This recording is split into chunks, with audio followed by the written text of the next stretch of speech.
my name's Dylan, I make music as Hearingson, and today I'm going to extend on an earlier video that I made about chopping breaks and show how to chop melodic samples on Ableton Move. So here I've got the gate kit preset loaded up on a track. On the first track I've got the choke kit preset. That one, when you play another sample, it stops the previous one playing, and that works really well for breakbeats because when I trigger the next section of the beat, the previous one stops. So I've got the beat I made earlier. It sounds like this.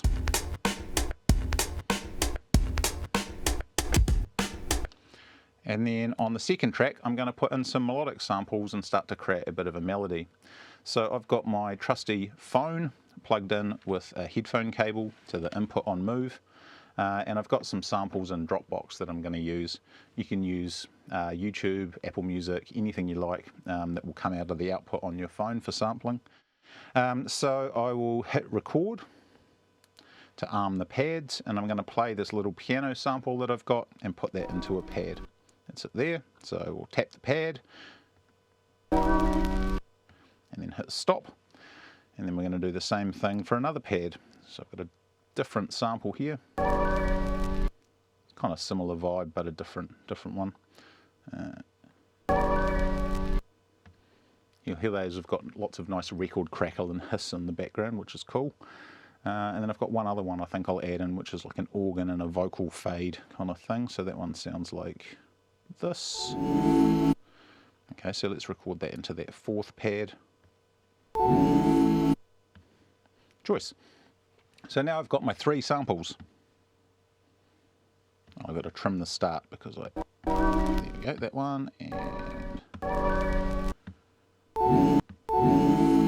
if you're recording off a source like a song or something, you can leave it playing and just hit the pads when you want to record.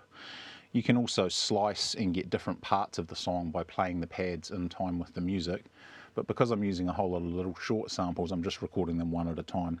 And because I'm using a phone, it takes a bit of time to go between the pad and the play button. That's why I had to trim the front. But now I've trimmed that front part, I've got my three samples. I'm going to just adjust the volume for each one, make them a bit louder by holding the pad and turning the volume control. And the other thing that I'm going to do is go across to the reverb send setting for the pads and put a bit of reverb on each one. It's a short reverb, I want kind of a longer one.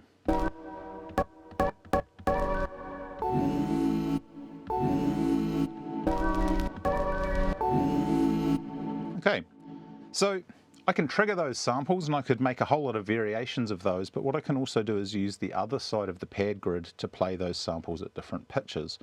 So 16 pitches is turned on using this button here. If you turn it off, these pads don't do anything, and when you turn them on, you get like a little mini version of the keyboard. So if I select a sample, I can play it at different pitches. So let's find something that works over that beat.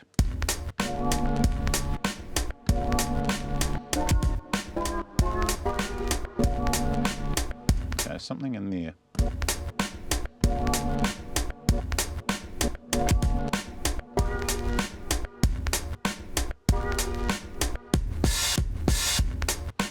That sounded alright actually.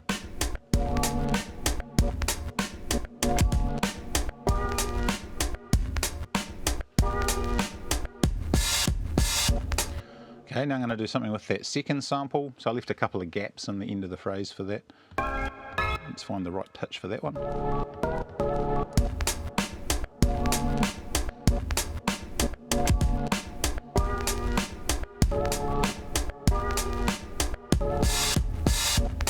It's kind of in the ballpark. I'm only going to do that one once because I've got one more sample I want to fit into the beat. So let's try that again.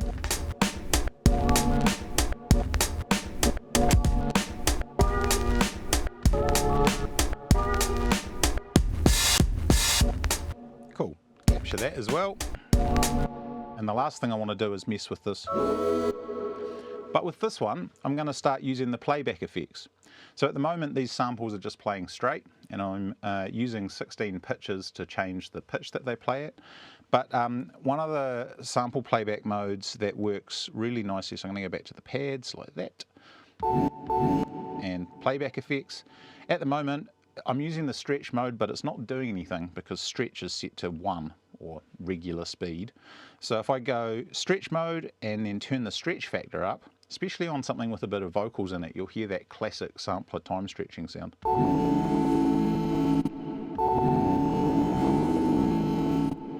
And by changing the grain size, you can sort of choose how metallic or chunky it sounds. So let's try that.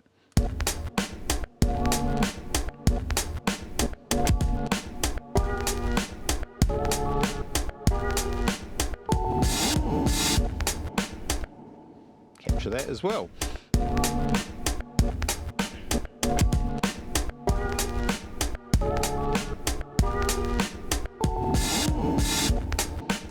So we hear that it captured all the knob movements I did. You can sort of do the playback effects after the fact as well if you want. So that first sample that I've got, this one, if I wanted that to be more chopped up and messed with, the loop mode's quite fun. So you can choose how far into the sample the loop starts, and then the length of the sample in milliseconds, or sorry, the length of the loop in milliseconds, which can sound really interesting. You can get this kind of chunky repeat, or you can go right up high pitched into sort of granular madness. Let's try playing with that while the sequence plays.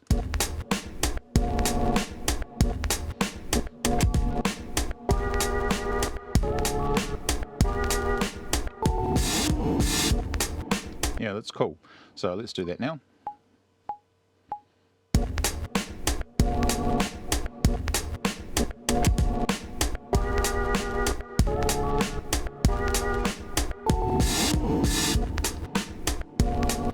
I can also go in if I want and get at filters and stuff for each sample, so if I wanted to apply a bit more processing to each one.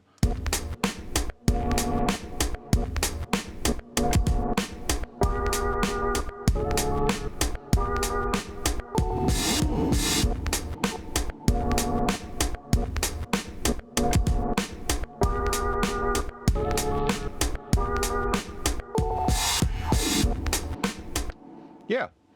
That's the basics of how you chop a sample on Ableton Move. Thanks.